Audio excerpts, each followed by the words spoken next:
नमस्कार साथियों, स्वागत आप सभी का सौदागर के आज के इस नए वीडियो में। साथियों, आज है धनतेरस और आने वाला है दीपावली। आप सभी को सपरिवार दीपावली की हार्दिक शुभकामनाएं। आज के दिन जो धनतेरस है उसकी आप सभी को बहुत बहुत शुभकामनाएं। आज है हमारे पास आपके सवाल और हमेशा की तरह सौदागर के जवाब। आइए ले लेते हैं पहला सवाल। यदि आप लोगों को प्रयास पसंद आए सौदागर का तो लाइक करिए, चैनल को सब्सक्राइब करें जिससे हमें प्रोत्साहन मिले और आपको लगातार रियल एस्टेट से जुड़ी जानकारियां और पुणे शहर से जुड़ी जानकारियां मिलती रहें। पहला सवाल जो हम ले रहे हैं यह है नरेन एम जी का। इनका सवाल है, why by cash rate of flat and by loan rate of flat is different, please explain. देखिए नरेन जी, बहुत सिंपल सा लॉजिक है। पहले ये काफ़ी चलता था कैश वगैरह, आज के दौर में कैश बहुत ही कम चलता है। जब से डिमोनेटाइजेशन हुआ और जब से चीज़ें बदल चुकी हैं, जब से रेरा आ चुका है, तब से इसमें काफ़ी गिरावट आ चुकी है। लगभग ना के बराबर कैश मार्केट में चल रहा है रियल एस्टेट में। हाँ, जो कुछ है भी वो जैसे आप लैंड डीलिंग वगैरह करते हैं उसमें है। अब कैश से क्यों जो है रेट आपको सस्ता मिल जाता है और जब आप लोन लेके अपने पॉकेट से देते हैं तो उसकी अपेक्षा थोड़ा महंगा क्यों पड़ता है? सीधी सी बात है, अगर आप कैश देते हैं यानी कि वो अनअकाउंटेबल मनी है, वो अंडरटेबल मनी है। अब उसमें होता क्या है, जैसे ही आपने उस पैसे को दिया, मान लीजिए आपका ट्रांजैक्शन है 60 लाख रुपए का एग्रीमेंट कॉस्ट, आपने 10 लाख रुपए कैश दे दिया किसी डेवलपर को या सेलर को, तो वो 10 लाख रुपए पिक्चर से हट गया, यानी कि आपका एग्रीमेंट कॉस्ट अब बनता है 50 लाख रुपए। तो जितना आपका टैक्सेस जो है कैलकुलेट होगा, चाहे वो जीएसटी हो अगर अंडर कंस्ट्रक्शन प्रॉपर्टी है, अगर अंडर कंस्ट्रक्शन नहीं है तो स्टैंप ड्यूटी आपका 6% है, रजिस्ट्रेशन जो है, तो ये जो आपका स्टैंप ड्यूटी 6% है, वो 10 लाख का 6% आपने 60,000 वहां ही एज ए टैक्स आपने बचा लिया है। प्लस क्या होता है, क्योंकि 10 लाख उसे मिल रहा है तो उसका उस पर एक तरीके से इनकम टैक्स नहीं देना है उस सेलर को, तो उसका भी कुछ बेनिफिट आपको वो ट्रांसफर कर देता है। दूसरा, अगर आप कैश दे रहे हैं इसका मतलब आपका ओन कंट्रीब्यूशन स्ट्रांग है। तो हो सकता है कि जब आप फ्लैट बुक करते हैं अपनी तरफ से 10% पेमेंट देते हैं और बाकी पेमेंट लोन से आता है, यानी कि उसमें कुछ समय भी लगेगा।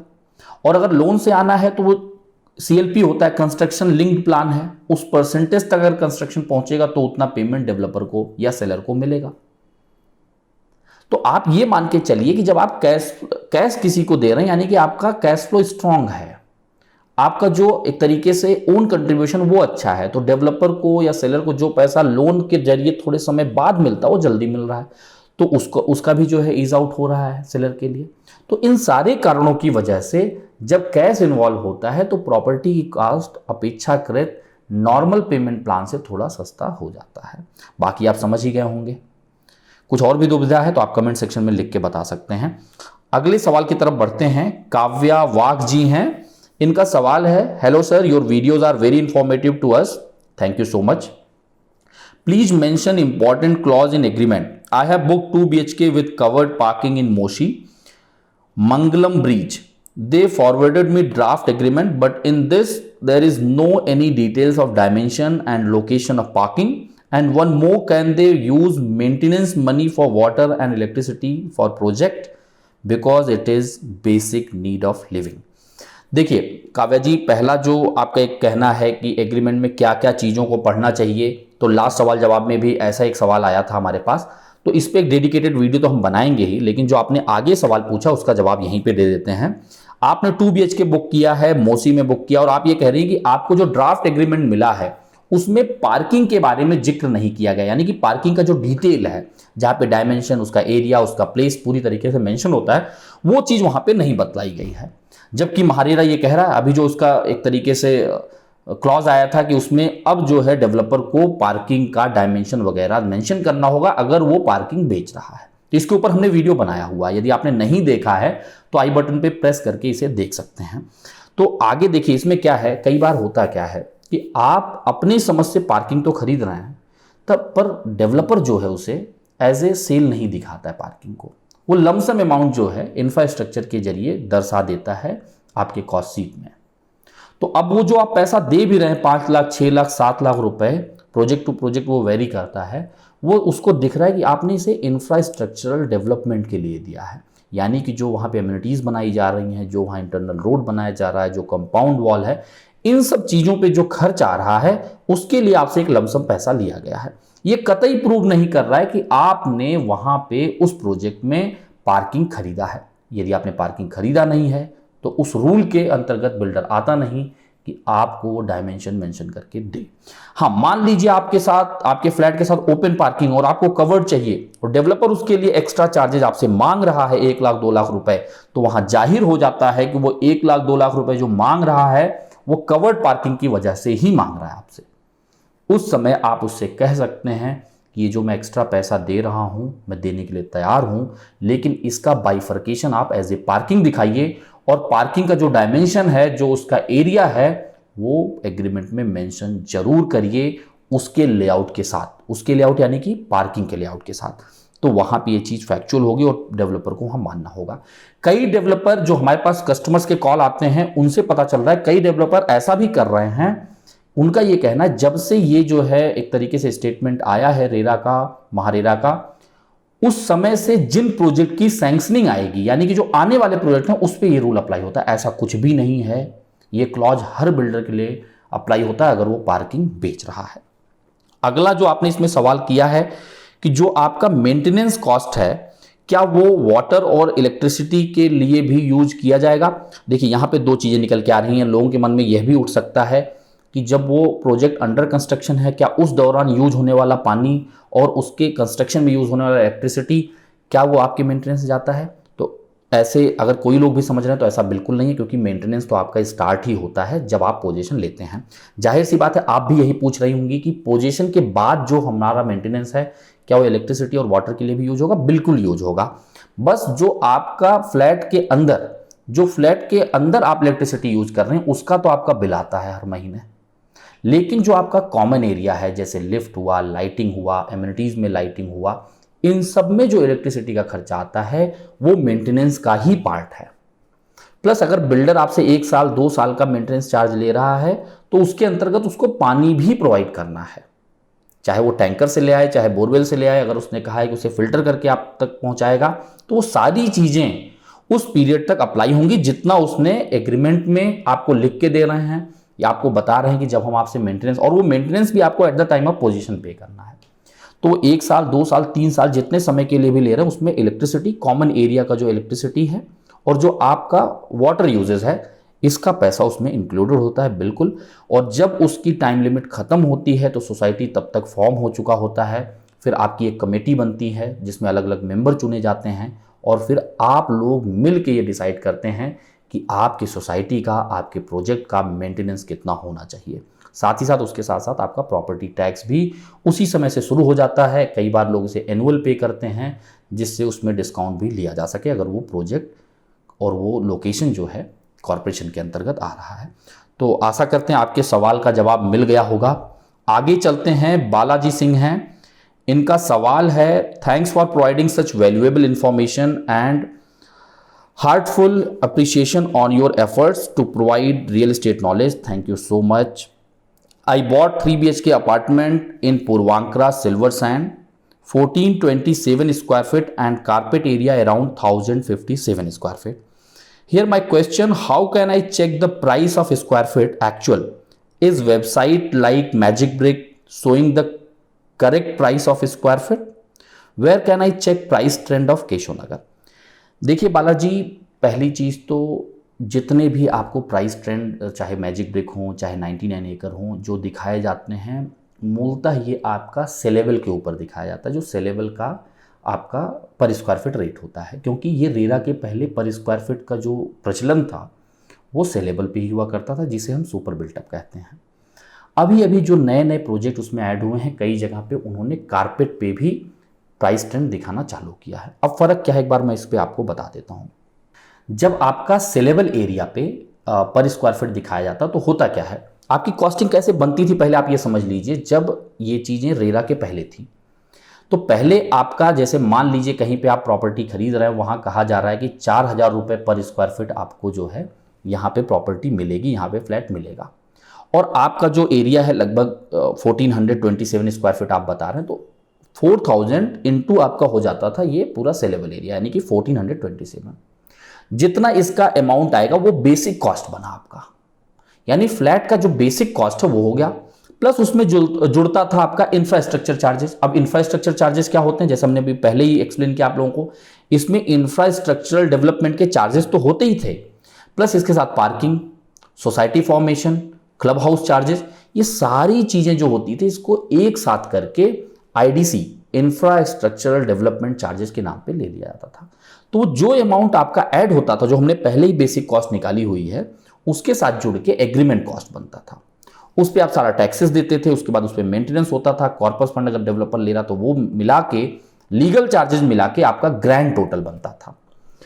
अब जो आपने जो बेसिक कॉस्ट की बात की हम लोगों ने अभी, अब के समय में बेसिक कॉस्ट जैसा कोई फंडा है नहीं। कई डेवलपर जो है सेलेबल पे आजकल बाइफर्केशन दिखाते हैं, पर आप देखेंगे 99% डेवलपर आपको सीधा एग्रीमेंट कॉस्ट बताएगा कि इस प्रॉपर्टी की कॉस्ट ये है और इस पे आपको ये टैक्सेस देना है।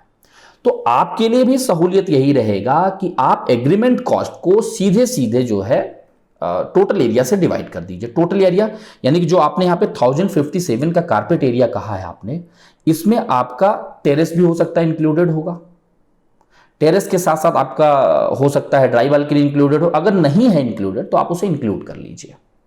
यानी कि जो रेरा कारपेट है plus terrace carpet, dry balcony, जो भी जितने भी आपके टेरेसेस वगैरह दिए ना उन सबको जोड़ लीजिए, क्योंकि वो आपका यूजेबल एरिया एक तरीके से, उसको आप जो है एग्रीमेंट कॉस्ट से डिवाइड कर लीजिए। एक तो ये तरीका है, दूसरा या तो आप ग्रैंड टोटल से डिवाइड करिए।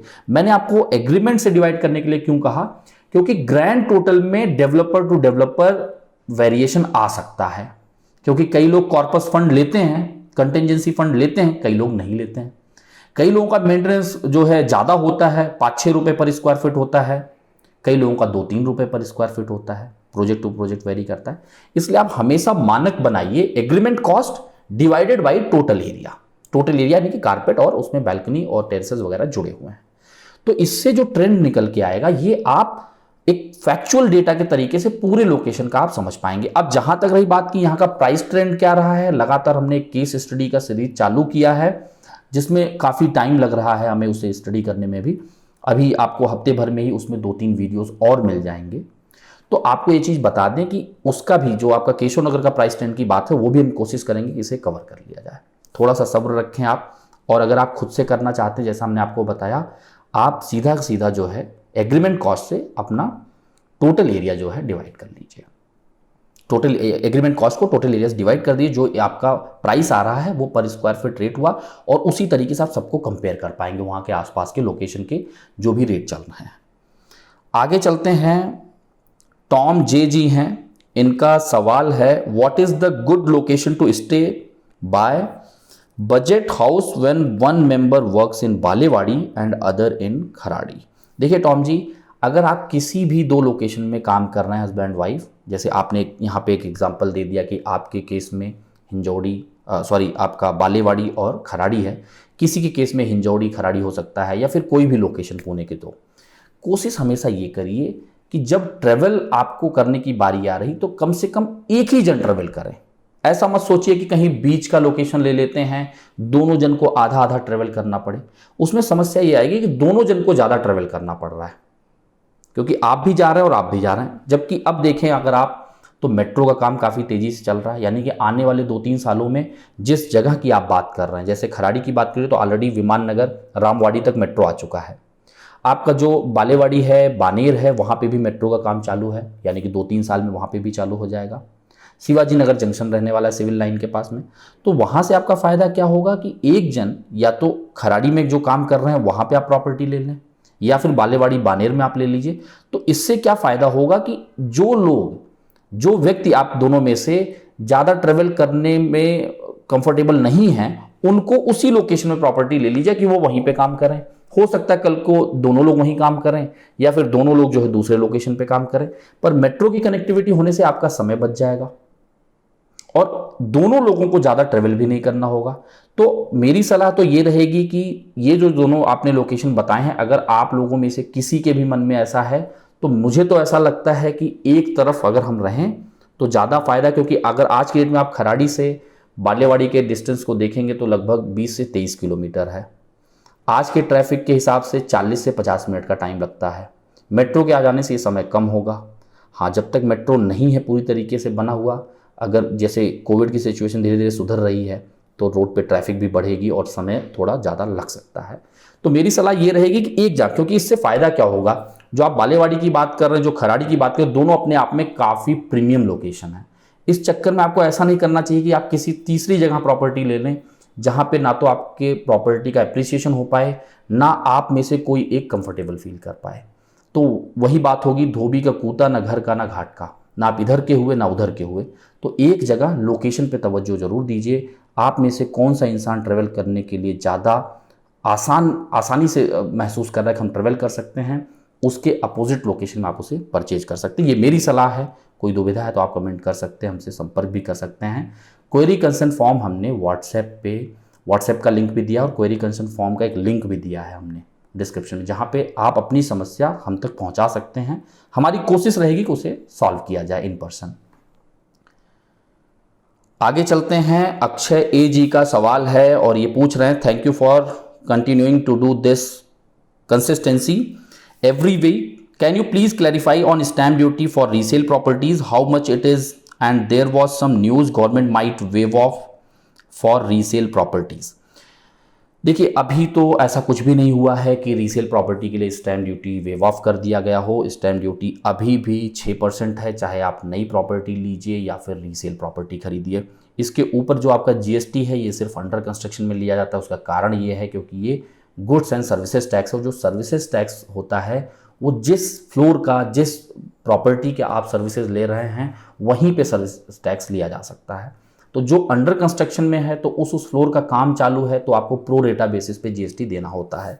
रीसेल में एक फ़ायदा ये हो जाता है कि आपको जीएसटी का अमाउंट नहीं पे करना है, लेकिन जो बायर है उसने हो सकता है कि जीएसटी पे किया हो और जीएसटी के पहले अगर उसने प्रॉपर्टी खरीदी है तो उसने उस समय सर्विस टैक्स दिया होगा, वैट अलग से दिया होगा, तो वो तो अपने टोटल कॉस्ट में इंक्लूड करके ही आपको देने वाला है। पर जहाँ पे भी आपको सही लग रहा हो और अगर रीसेल प्रॉपर्टी लेना है तो स्टैम्प ड्यूटी अभी भी 6% है, 6% आपको देना है। साथ ही साथ 30 लाख के ऊपर अगर एग्रीमेंट है तो आपको 30,000 रुपये रजिस्ट्रेशन देना है। एनओसी आपको देना होता है। एनओसी के चार्जेज, यानी कि जो सोसाइटी आपको एनओसी देती है कि हमारे यहाँ कोई ड्यूज़ नहीं है आपके यहाँ, चाहे मेंटेनेंस हो या बाकी चीज़ें हों, तो वो एनओसी लेने के लिए भी सोसाइटीज़ अलग अलग तरह के चार्जेज 1-2 लाख रुपये लेते हैं, जो कि अमूमन तौर पे हाफ लोग डिवाइड कर लेते हैं कि सेलर आधा दे दे और आधा जो बायर है वो जो है इसे बियर कर ले। तो इस तरीके से है। आपका सवाल सीधा स्टैम्प ड्यूटी पे है, तो स्टैम्प ड्यूटी पे अभी कोई रियायत गवर्नमेंट की तरफ से नहीं आई है। चलिए अगले सवाल को ले लेते हैं।